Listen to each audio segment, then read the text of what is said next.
ISRO ചാരക്കേസിൽ Nambi നാരായണന് 50 ലക്ഷം രൂപ നഷ്ടപരിഹാരം നൽകാൻ സുപ്രീം കോടതി വിധി. 8 ആഴ്ചയ്ക്കകം സംസ്ഥാന സർക്കാർ ഈ തുക നൽകണമെന്ന കോടതി ഉത്തരവ്. അന്വേഷണ ഉദ്യോഗസ്ഥർക്കെതിരെ ജുഡീഷ്യൽ അന്വേഷണത്തിനും സുപ്രീം കോടതി ഉത്തരവിട്ടു. വിരമിച്ച സുപ്രീം കോടതി ജഡ്ജ് DK ജെയിന്റെ അധ്യക്ഷതയിലുള്ള സമിതിയാണ് അന്വേഷണം നടത്തുക. ചീഫ് ജസ്റ്റിസ് ദീപക് മിശ്ര അധ്യക്ഷനായ 3-അംഗ ബെഞ്ചിന്റേതാണ് ഉത്തരവ്.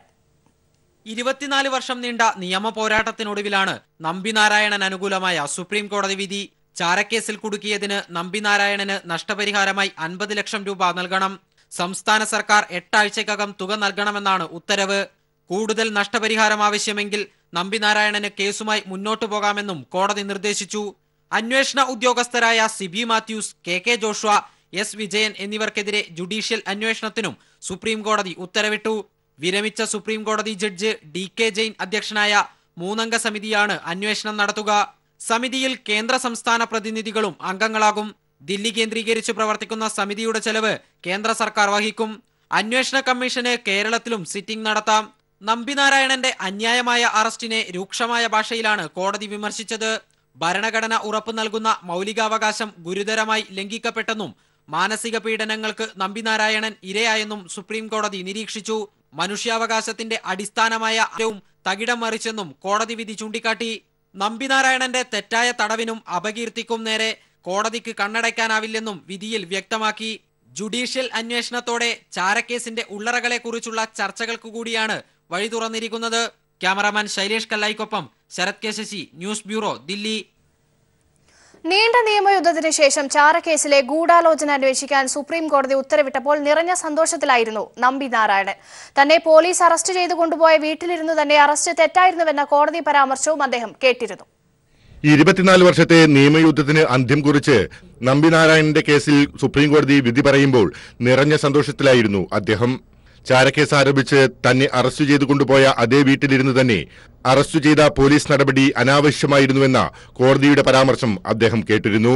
CBI അന്വേഷണമാണ് കോടതിയിൽ അദ്ദേഹം ആവശ്യപ്പെട്ടതെങ്കിലും പരമോന്നത കോടതി ജുഡീഷ്യൽ അന്വേഷണം പ്രഖ്യാപിച്ച് ഉത്തരവിട്ടു. കോടതി വിധിയിൽ തൃപ്തനെന്നായിരുന്നു അദ്ദേഹത്തിന്റെ ആദ്യ പ്രതികരണം. വിധി കംപ്ലീറ്റ് ആയിട്ട് കേട്ടിട്ടില്ല. 2 ബിറ്റ്സ് മാത്രമാണ് കിട്ടിയിരിക്കുന്നത്. ഒരു നഷ്ടപരിഹാരം, പിന്നെ അത് കൂടാതെ ഒരു ജുഡീഷ്യൽ എൻക്വയറി. എന്തായാലും ഒരു long fought case, long fought war, it's a war, judicial war. അപ്പോൾ ഇനി let me see the whole thing. അത് കംപ്ലീറ്റ് കണ്ടിട്ട് എൻ്റെ അഭിപ്രായം പറയാൻ തോന്നുന്നു. എനിക്കിപ്പം പ്രത്യേകിച്ച് ഇത് സന്തോഷമേ ഉള്ളൂ എന്ന് മാത്രം പറയാം. അതിൻ്റെ കംപ്ലീറ്റ് ജഡ്ജ്മെൻറ്റ് കണ്ടിട്ടേ പറയാൻ പറ്റത്തുള്ളൂ. നീതി കിട്ടിയോ ഇല്ലയോ എന്നുള്ള കാര്യം. എന്തായാലും it is better than what it was earlier. കേസിലെ ഗൂഢാലോചന അന്വേഷിക്കുവാനുള്ള കോടതി വിധിയിൽ സന്തോഷം പ്രകടിപ്പിച്ച നമ്പി നാരായണൻ ജുഡീഷ്യൽ സമിതിക്ക് മുന്നിൽ ഹാജരായി മൊഴി നൽകാനും തീരുമാനിച്ചിട്ടുണ്ട്. News bureau, Thiruvananthapuram. K. കരുണാകരനെ കുടുക്കാനുള്ള കരുവായിരുന്നു നമ്പി നാരായണൻ എന്ന പത്മജ വേണുഗോപാൽ. സജീവ രാഷ്ട്രീയത്തിലുള്ള 5 പേരാണ് ഇതിനു പിന്നിലെന്നും ഇവർ ആരൊക്കെയെന്ന ജുഡീഷ്യൽ കമ്മീഷന് മുന്നിൽ വെളിപ്പെടുത്തുമെന്നും പത്മജ പറഞ്ഞു.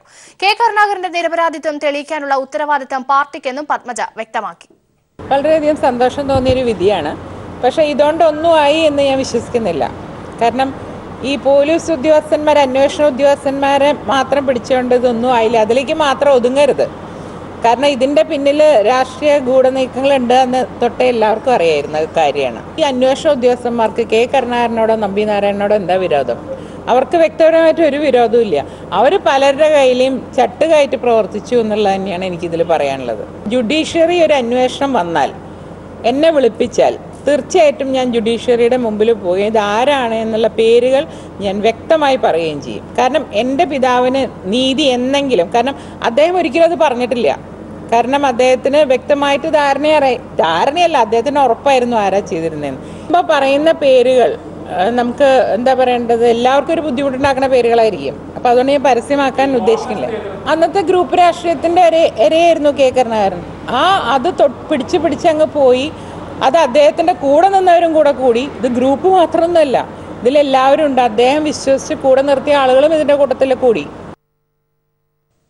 സുപ്രീം കോടതി വിധി സ്വാഗതാർഹമെന്ന K. മുരളീധരൻ. ചാരക്കേസിൽ നീതി കിട്ടാതെ മരിച്ചത് കരുണാകരൻ മാത്രമാണ്. കേസിൽ ഗൂഢാലോചന നടന്നു എന്ന് പറയാനുള്ള തെളിവ് തന്റെ പക്കലില്ലെന്നും പാർട്ടിക്ക് ആരോഗ്യമുണ്ടായിരുന്നെങ്കിൽ ചില കാര്യങ്ങൾ പറഞ്ഞേനെയെന്നും മുരളീധരൻ കോഴിക്കോട് പറഞ്ഞു. ഒരു നീതി കിട്ടാതെ മരണപ്പെട്ടത് K. കരുണാകരൻ മാത്രമായിരുന്നു. എങ്കിലും ഈ വിധിയിൽ അദ്ദേഹത്തിൻ്റെ നിരപരാധിത്വം തെളിയിക്കാൻ കഴിഞ്ഞു എന്നുള്ള കാര്യത്തിൽ സന്തോഷമുണ്ട്. കെ കരുണാകരനെ അങ്ങനെ കുത്തി പുറത്താക്കാൻ തക്കവണ്ണം ഗൂഢാലോചന നടത്തിയെന്ന് പറയാനുള്ള തെളിവൊന്നും ഇപ്പം എൻ്റെ കയ്യിലില്ല. പാർട്ടിയുടെ ഇന്നത്തെ ശക്തമായി മുന്നോട്ട് പോകുന്ന ആ പ്രയാണത്തിന് തടസ്സമുണ്ടാകുന്ന ഒരു പ്രവൃത്തിയും എൻ്റെ ഭാഗത്ത് ഉണ്ടാവരുത് എന്നുള്ളതും ഒരു ഘടകം തന്നെയാണ്. പാർട്ടിയുടെ അനാരോഗ്യത്തിനെ ബാധിക്കുന്ന സ്റ്റേറ്റ്മെൻറ്റ് ഉണ്ടാകരുത് എന്നുള്ളതാണ് ഞാൻ നിങ്ങളോട് ഇതിൽ കൂടുതലൊന്നും പറയാത്തത്. പിന്നെ കെ കരുണാകരൻ അന്ന് താഴെ ഇറക്കിയ സാഹചര്യങ്ങളെക്കുറിച്ചൊരു അതിനെക്കുറിച്ചൊരു പുനർചർച്ച നടത്താൻ അതിന് തക്ക ആരോഗ്യം ഇപ്പോൾ പാർട്ടിക്കില്ല. യുക്തിരഹിതമായ വിധിയെന്ന മുൻ അന്വേഷണ ഉദ്യോഗസ്ഥനായിരുന്ന കെ ജോഷുവ പ്രതികരിച്ചു. ജുഡീഷ്യൽ അന്വേഷണത്തെ സ്വാഗതം ചെയ്യുകയാണ്. തങ്ങൾക്ക് പറയാനുള്ളത് കമ്മീഷൻ മുൻപാകെ പറയുമെന്നും അദ്ദേഹം തിരുവനന്തപുരത്ത് പറഞ്ഞു. ജൂനിയറായ ചില CBI ഉദ്യോഗസ്ഥരുടെ പിടിപ്പുകേടാണ് താൻ ഉൾപ്പെടെയുള്ളവർ പ്രതിസ്ഥാനത്ത് വരാൻ ഇടയായതെന്നും അദ്ദേഹം വ്യക്തമാക്കി. അന്വേഷണം വരണം. അന്വേഷണം ഇതിൽ എന്താണ് നടന്നത് എന്ന് അറിയണം. ആരുടെയൊക്കെ ഭാഗത്തെ എന്തൊക്കെ തെറ്റുകളുണ്ടായി എന്ന് കണ്ടുപിടിക്കണം. അതിനൊരു അന്വേഷണം വരുന്നത് നല്ലതാണ്. ഇതിൽ ആരൊക്കെയാണ് ഉത്തരവാദികൾ, എന്തൊക്കെയാണ് ഇതിൻ്റെ പിന്നിൽ നിഗൂഢതകളുള്ളതെന്ന് കണ്ടുപിടിക്കണം. ഇതൊരു ദുരൂഹതകൾ വളരെ നിറഞ്ഞിട്ടുള്ള ഒരു കേസാണ്. നടപടി വന്നു എന്ന് പറയുന്നത് CBIയിലെ ഒരു ജൂനിയർ ഉദ്യോഗസ്ഥൻ്റെ വികലമായ ഒരു റിപ്പോർട്ടിൻ്റെ അടിസ്ഥാനത്തിൽ വളരെ വികലമായിട്ട് റിപ്പോർട്ടെന്ന് പറയേണ്ടിയിരിക്കുന്നത്. കാര്യം എന്താണെന്ന് വെച്ചാൽ ഒരു DYSP ആണ് ഈ റിപ്പോർട്ട് എഴുതി അയച്ചിരിക്കുന്നത്. ആ റിപ്പോർട്ടിൽ എന്നെപ്പറ്റി വളരെ നിസ്സാരമായിട്ടുള്ള ചില കാര്യങ്ങളാണ് പറഞ്ഞിരിക്കുന്നത്.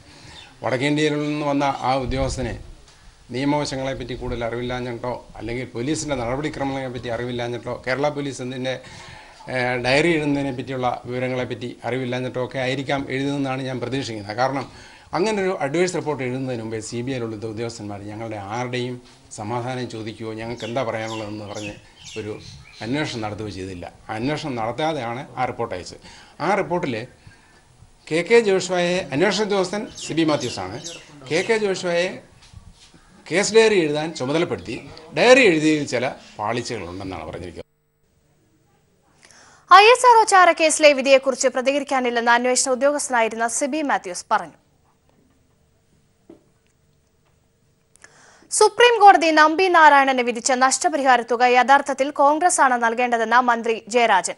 കരുണാകരനെ കുടുക്കാൻ കോൺഗ്രസ് നേതാക്കൾ തന്നെ നടത്തിയ ഗൂഢാലോചനയാണ് ചാരക്കേസെന്ന് ചില നേതാക്കൾ തന്നെ പറഞ്ഞിട്ടുണ്ട്. ഈ സാഹചര്യത്തിൽ KPCC പ്രസിഡന്റും KPCCയുമാണ് തുക നൽകേണ്ടതെന്നും EP ജയരാജൻ കൂട്ടിച്ചേർത്തു. യഥാർത്ഥത്തിൽ അത് KPCC പ്രസിഡന്റും KPCCയും കൊടുക്കേണ്ടതാണ്. അത് കോൺഗ്രസ് വഹിക്കണം.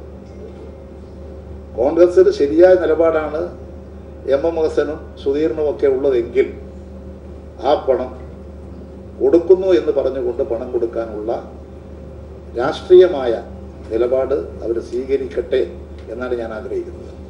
ഗവൺമെൻറ് എല്ലാ നിയമവശങ്ങളും പരിശോധിച്ചുകൊണ്ട് വിധിയുടെ പകർപ്പ് ലഭിച്ചിട്ടുണ്ടത് പരിശോധിച്ച് ആവശ്യമായിട്ടുള്ള നടപടികൾ സ്വീകരിക്കും. ബിഷപ്പ് ഫ്രാങ്കോ മുളയ്ക്കലിന് അന്വേഷണ സംഘത്തിന്റെ നോട്ടീസ് ലഭിച്ചില്ലെന്ന ജലന്ധർ രൂപയുടെ വാദം കോട്ടയം ജില്ലാ പോലീസ് മേധാവി തള്ളി. മൊഴികളിലെ വൈരുദ്ധ്യങ്ങൾ അന്വേഷണ സംഘം പരിഹരിച്ചു തുടങ്ങി. ബിഷപ്പിന്റെ അറസ്റ്റിന് സാധ്യതയേറി. കന്യാസ്ത്രീ നൽകിയ പീഡന പരാതിയിൽ ഈ മാസം 19-ന് അന്വേഷണ സംഘത്തിന് മുന്നിൽ ഹാജരാകണമെന്നാവശ്യപ്പെട്ട് ജലന്ധർ ബിഷപ്പ് ഫ്രാങ്കോ മുളയ്ക്കലിന് പോലീസ് നോട്ടീസ് അയച്ചിരുന്നു. ജലന്ധർ കമ്മീഷണറുടെ ഔദ്യോഗിക മെയിലിലേക്കാണ് നോട്ടീസ് അയച്ചത്.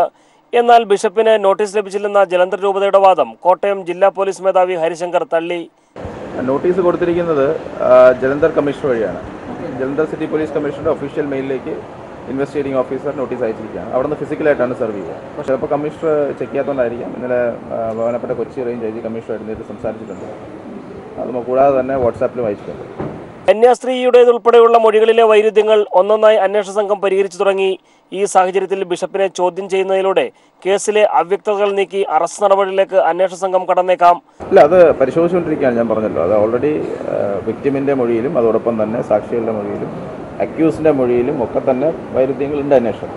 അത് നമ്മൾ മെല്ലെ റൂൾ ഔട്ട് ചെയ്തുകൊണ്ടിരിക്കുകയാണ്. അത് in the process of investigation it will be ruled out. അതിനുശേഷം ഒരു ഫൈനൽ ഡിസിഷൻ നമ്മൾ എന്തായാലും ഇൻട്രോഗേഷൻ കഴിയുന്നതോടുകൂടി എടുക്കും. 2014 മെയ് 5-ന് ബിഷപ്പിനെ കുറുവിലങ്ങാട് മഠത്തിലെത്തിച്ച ഡ്രൈവറുടെ മൊഴി, ബിഷപ്പിന്റെ സഹോദരന്റെ മൊഴി, മഠത്തിലെ രജിസ്റ്റർ കൈകാര്യം ചെയ്തിരുന്ന കന്യാസ്ത്രീയുടെ മൊഴി എന്നിവ കേസിൽ നിർണായകമാണ്.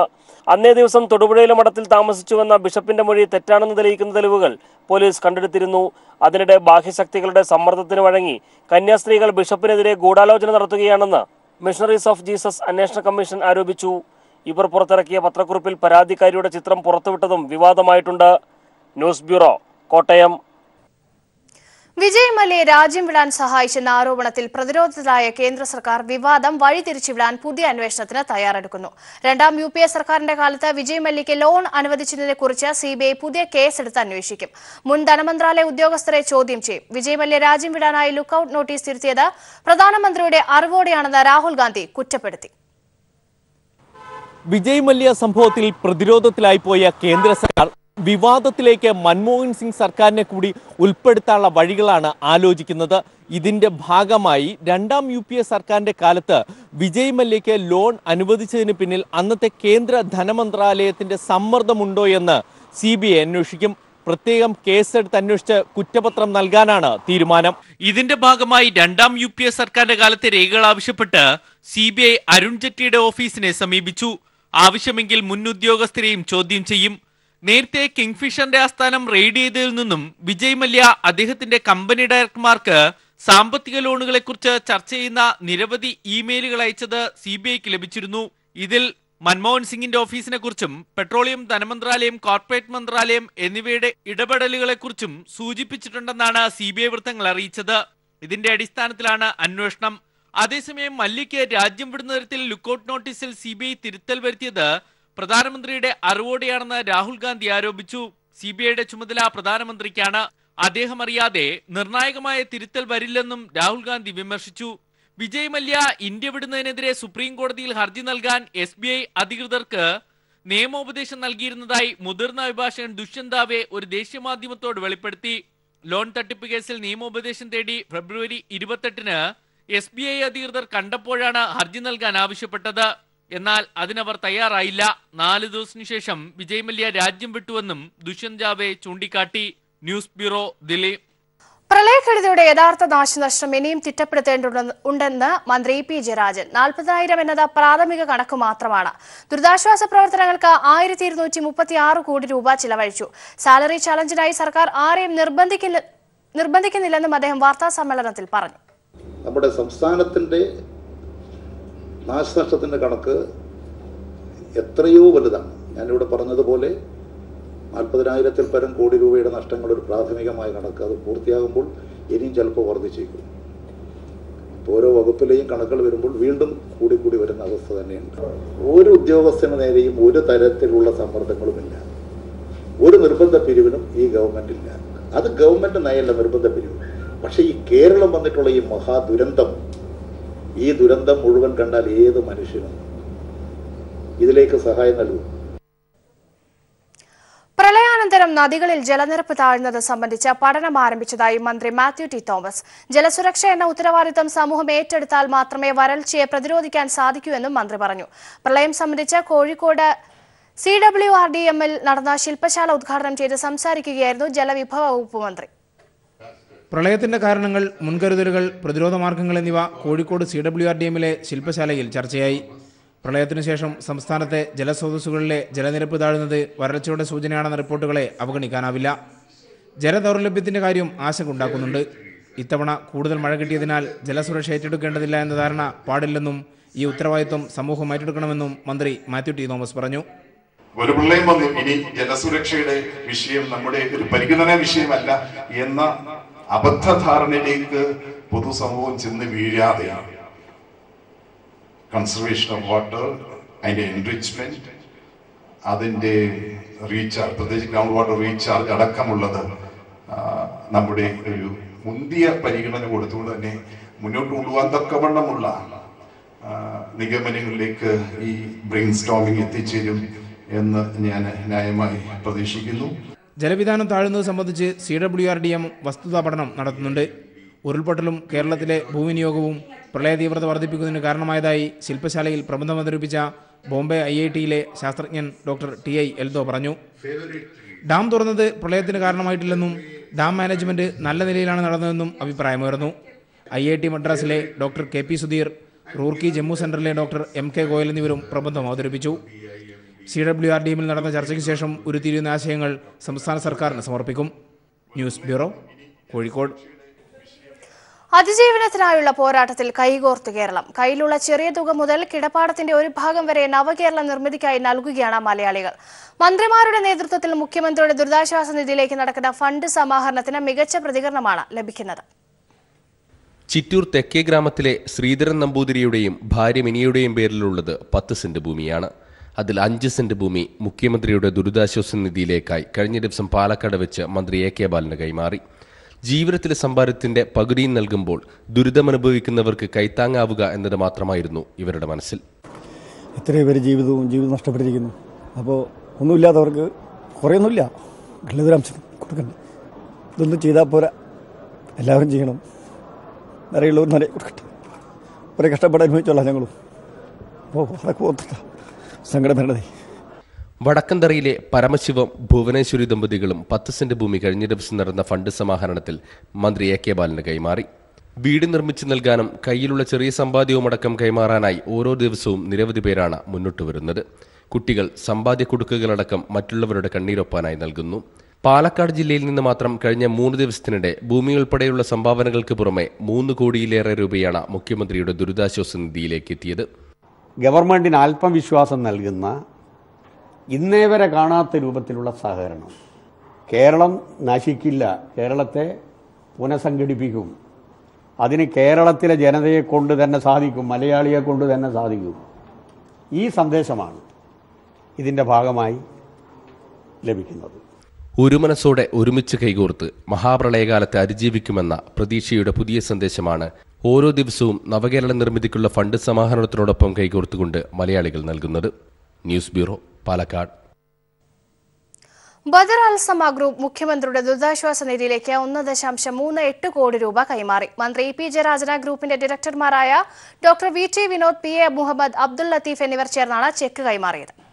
സെക്രട്ടേറിയറ്റിൽ മുഖ്യമന്ത്രിയുടെ ഓഫീസിലെത്തിയാണ് ബദർ അൽസമ ഗ്രൂപ്പ് ഉടമകളായ doctor VT Vinod, PA Muhammad, Abdul Latheef എന്നിവർ മന്ത്രി EP ജയരാജന് ചെക്ക് കൈമാറിയത്.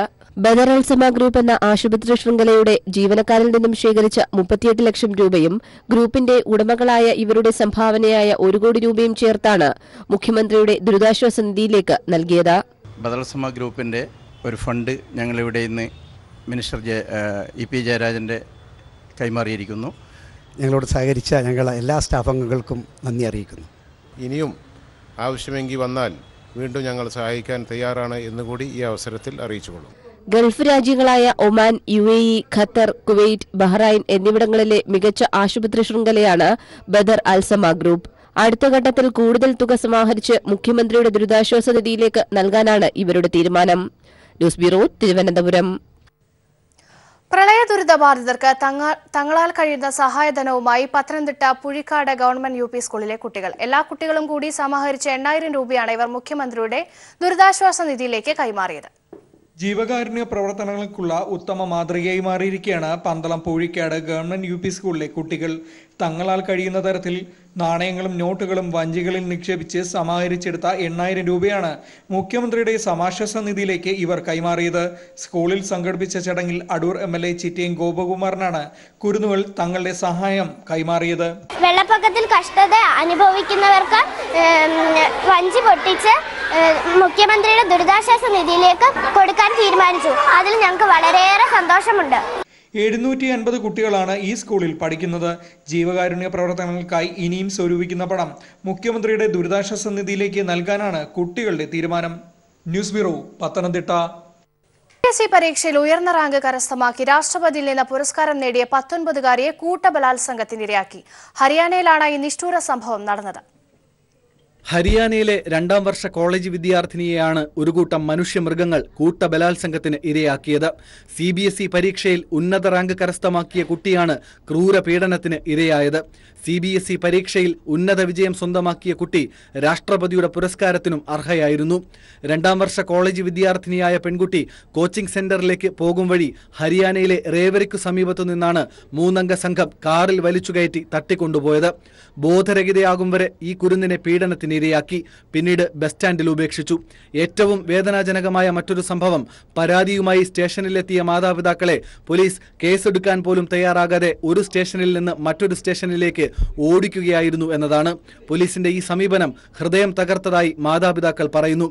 തന്റെ ഗ്രാമത്തിലുള്ളവർ തന്നെയാണ് തന്നോട് ഈ ക്രൂരത ചെയ്തതെന്ന് പെൺകുട്ടി സ്ഥിരീകരിച്ചിട്ടുണ്ട്. News desk people TV.